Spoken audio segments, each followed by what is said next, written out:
From Wish TV and the All Indiana Podcast Network, this is the News 8 Daily 8 Podcast, a Wish TV News 8 update. Hi, this is Hannah Mordeau, and this is your News 8 Daily for Monday, January 12th.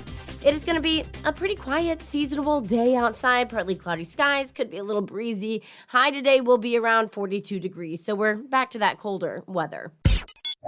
At Arizona State University, we're bringing world-class education from our globally acclaimed faculty to you. Earn your degree from the nation's most innovative university. Online. That's a degree better. Learn more at asuonline.asu.edu.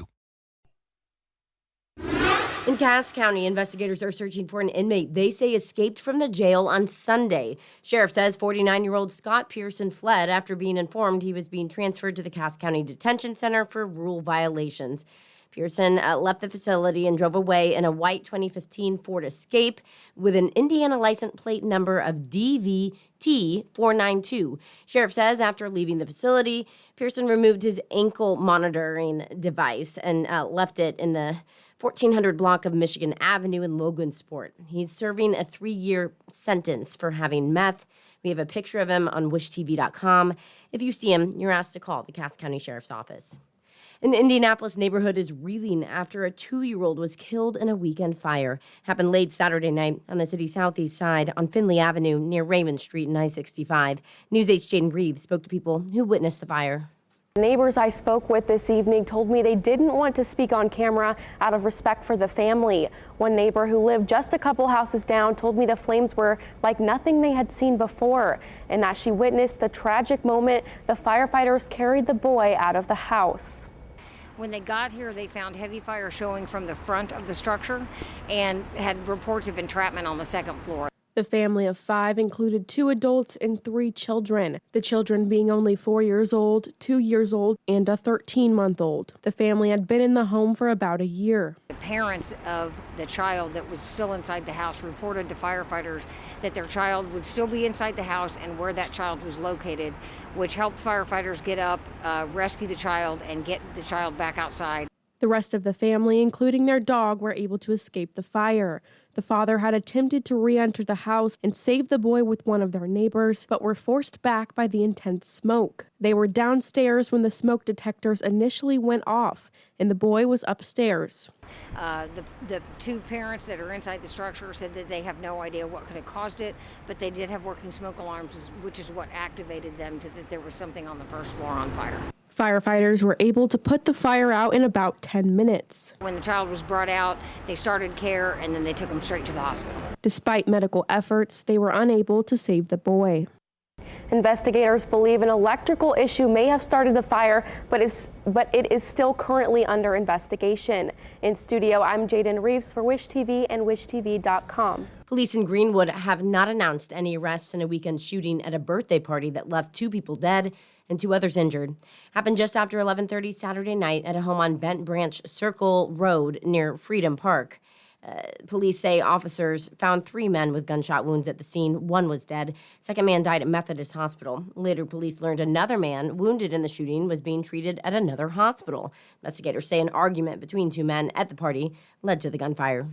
The University of Notre Dame is calling allegations made toward head football coach Marcus Freeman totally unfounded. Freeman is accused of getting involved in a fight at his son's wrestling match in Mishawaka on January 3rd. In a statement to News 8, Notre Dame Athletics says Vinnie Freeman, head coach Marcus Freeman's son, was verbally accosted during and after his wrestling match by a local wrestling coach. Marcus and Joanna Freeman intervened and removed Vinnie from the situation. At no point did Coach Freeman physically engage with anyone. We believe the police report, which includes video evidence, fully exonerates Coach Freeman and makes clear these accusations are totally unfounded. The Mishawaka Police Department says the county prosecutor's office is reviewing evidence in the case. Happening today at the State House, the Senate Elections Committee will hear a bill on prohibiting ranked choice voting. That's where voters rank candidates or courses of action on a ballot in order of preference rather than making a single choice. Hearing for Senate Bill 12 begins at 8:30 this morning. Governor Mike Braun is set to deliver his second State of the State address this Wednesday night. News 8's Phil Sanchez asked our All Indiana Politics team their thoughts on what the governor might say. The governor's speech comes as lawmakers in both parties look for ways to make housing and utilities more affordable. Two members of Indiana's best political team says affordability almost certainly will dominate the speech. I love the conversation regarding foreign policy, but Hoosiers here at home are having a hell of a time trying to simply pay the bills. And so I know that Governor Braun will be discussing this on Tuesday night in the State of the State address. I know that his priority is to make utility bills more affordable. I know he really wants his new members of the IURC to do that, but we're governed by statute, and you have to carry out the laws on the books currently. So I think you'll really have a challenge there, expecting that huge high bar from those new utility commissioners with the ramifications and guardrails we've already got in Indiana state statute in Title VIII. All right, I have about a minute left. What are you looking for to hear from the governor? I think, again, a lot of it's going to be regarding affordability, you know, as Lindsay said. And if you look at what the Senate and the House have rolled out, both from the Republican and Democrat side, it's all about affordability. So I think that there's a lot of bills, some dealing with deregulation regarding housing to make it the housing costs easier, make it more affordable for people to be able to purchase a house or to be able to lease. So I think that those are some of the issues that Braun is going to tie in, a lot of kitchen table issues that Hoosiers are being impacted with, and try to help them and pocketbook issues for Hoosiers. You can see in-depth discussion about the issues that matter to you every Sunday on All Indiana Politics. It airs at 9:30 in the morning right here on Wish TV. And be sure to tune in this coming Wednesday evening at 7:30 for our special live coverage of the State of the State. You will have a chance this week to give your opinion on a data center proposal in the Martindale-Brightwood neighborhood. On Thursday, the Metropolitan Development Commission's hearing examiner is having a public hearing on a petition to rezone the land for the project. Metro Blocks out of California wants to build the data center in a vacant lot at 25th and Sherman. That's the site of the old Sherman Drive-In Theater. Public hearing is scheduled for 1 p.m. on Thursday in the Public Assembly Room of the City County Building. Okay, 1 week from today, the IU Hoosiers will be trying to win their first national title in football. They will take on the Miami Hurricanes at Miami's home field of Hard Rock Stadium. It's also a homecoming for IU's Heisman-winning quarterback. Fernando Mendoza grew up in Miami after Peach Bowl and his 5 touchdowns that crushed Oregon. He told Sports 8's news director, Anthony Calhoun, he cannot wait to compete for a championship back home. Yeah, back to Miami, it's special. It's going to be, emotional for myself, emotional for everybody. It's a national championship. However, we got to make sure we play our brand of football and not throw too many sucker punches because, we want to get wrapped up in the emotions. Miami's a great team, great defense, led by Coach Cristobal. So it's going to be a great matchup in Hard Rock Stadium. Kickoff for the championship game is Monday next week, 7:30 p.m. Frontier Airlines is adding 2 flights from Indy to Miami for the college football championship. Those flights are on Saturday and Sunday. Airline will also offer a nonstop return flight on Tuesday, or several of them. More airlines are also expected to add trips too, so we're going to keep an eye on that for you. If you plan on going to the championship game, it is going to cost you. On StubHub, the cheapest price for tickets is around $3,300. Ticketmaster, cheapest seat is around $3,500. Both websites have the highest seats at well over $20,000. We will, of course, have extensive coverage here on Wish TV all week leading up to the big game. Okay, has your family been sick at all? I know my kids have gotten the flu. The Indiana Department of Health says 17 people in the state have died from the flu this flu season. CDC has recorded more than 15 million cases across the country this season. That is the highest total since 1998.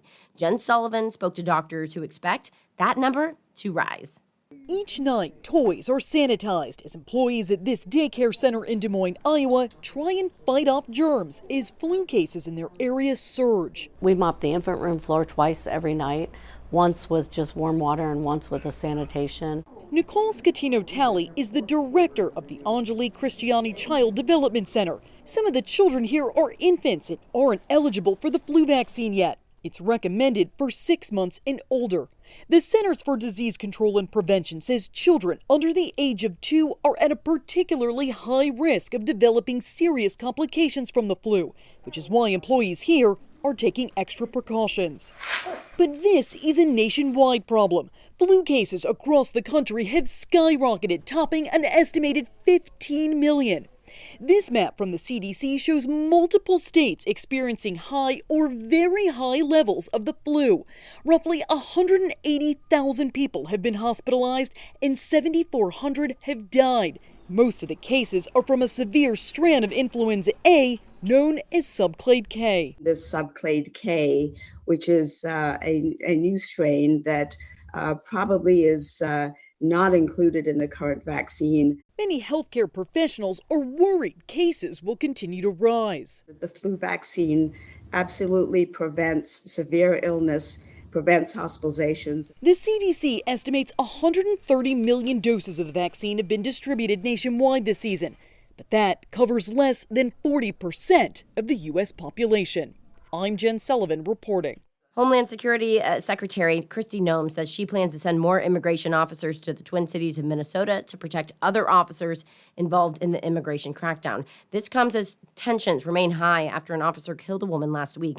Yesterday, demonstrators gathered at a memorial set up where Renee Good was shot as she tried to drive away from federal agents blocking the street near her home. The Minneapolis school system is now offering families the option of remote learning for a month due to concern that children might feel unsafe venturing out in the city where tensions are high over federal immigration enforcement. Iran's foreign minister claims that widespread protests that have turned deadly are under control. However, activists in the country say Iranian forces have killed more than 500 protesters and detained more than 10,000 people.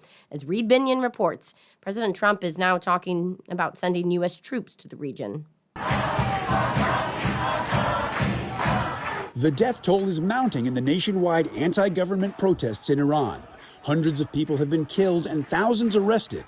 As the protests enter a third week, President Donald Trump says Iran called him to negotiate. The leaders of Iran called, they want to negotiate. I think they're tired of being beat up by the United States. Yes. We may meet with them. I mean, a meeting is being set up. But the president also said his administration is weighing possible military intervention.